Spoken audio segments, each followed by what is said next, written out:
DMLA, Kabataan Ngayon, Boses ng Kinabukasan.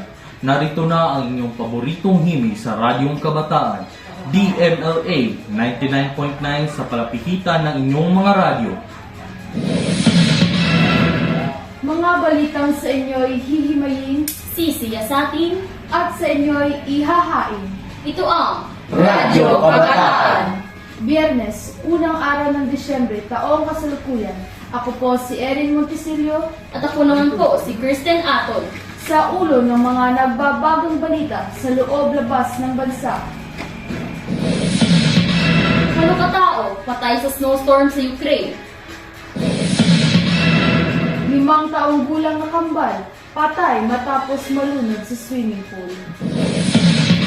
Chapter close. Catherine Bernardo, kinumpirma na ang himulayan nila ni Daniel Padilla.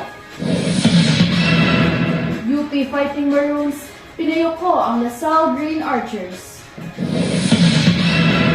Para sa internasyonal na balita, 8 katao patay sa snowstorm sa Ukraine. Para sa karagdagang impormasyon, narito si Uriel Malingin. Humumpas ang snowstorm sa gitna at katimugang Ukraine na kinamatay ng 5 individual sa Ukraine at 3 sa Moldova.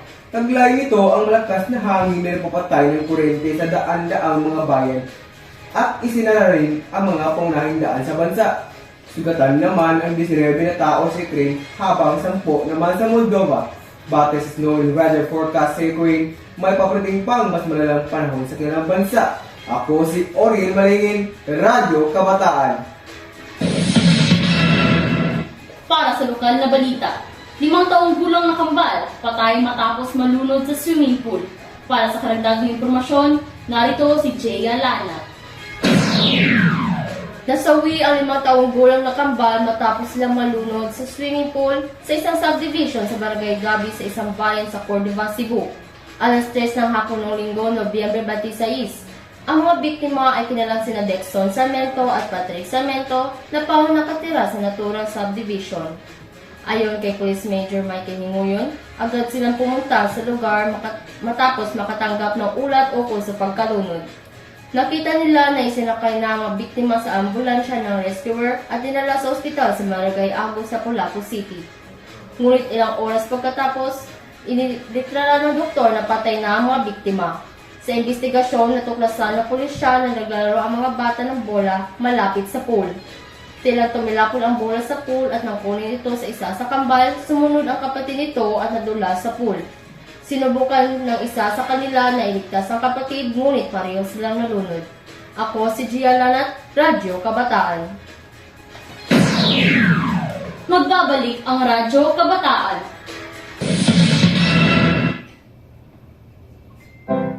Mahilig sa chips or snacks? Pero health conscious at the same time, Introducing Kangkong Chips Original by Josh Mojica. the first and original Canton chips in the Philippines. Kangkong chips na Diyos mo ikat, tumikit sa pagkagat, ang lutong masarap. Kangkong chips na Diyos mo ikat, sa paglalang magpapalasap, nagbabalik-balikan. At muling nagbabalik ang Radyo Kabataan. Para sa showbiz na balita, chapter close. Catherine Bernardo, kinumpirma na ang hiwalayan nila ni Daniel Padilla. Para sa karagdagang impormasyon, narito si Cherry Layo. Kinumpirma ng aktres na si Catherine Bernardo ang paghiwalay sa aktor na dating nobyo na si Daniel Padilla matapos ang naging 1 taon nilang relasyon. Ilang araw nag-usap-usapan ng ang naturang balita matapos lumabas ang ugong-ugong na hiwalayan ng sikat na long-time celebrity couple. Chapter close, I hope this finally help us move forward. Trika ni Catherine sa kanyang Instagram post ngayong Webes. Dagdag niya pa, I'm not being entertaining Christian driving this anymore. Thank you for understanding. Sa kabila ng lahat, pinasalamatan pa rin niya si Bilgy sa 11 masayang taon. Ako si Cherry Layo, Radyo Kabataan.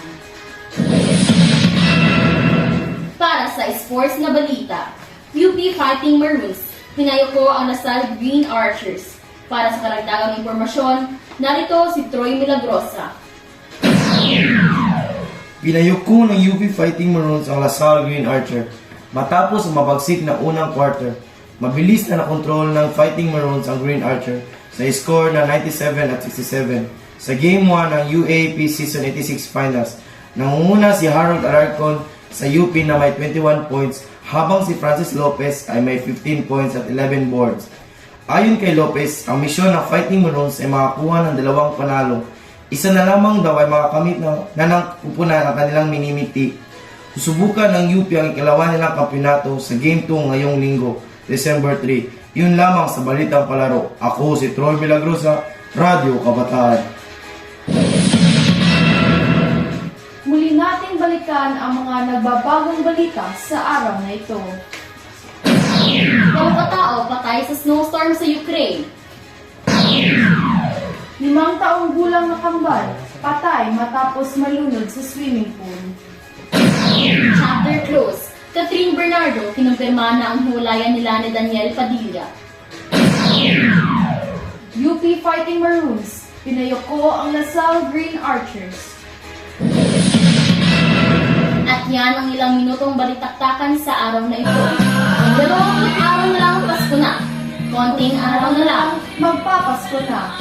Tiyak na nasasabik na ang lahat sa nalalapit na bakasyon. Muli, ako si Erin Montecillo.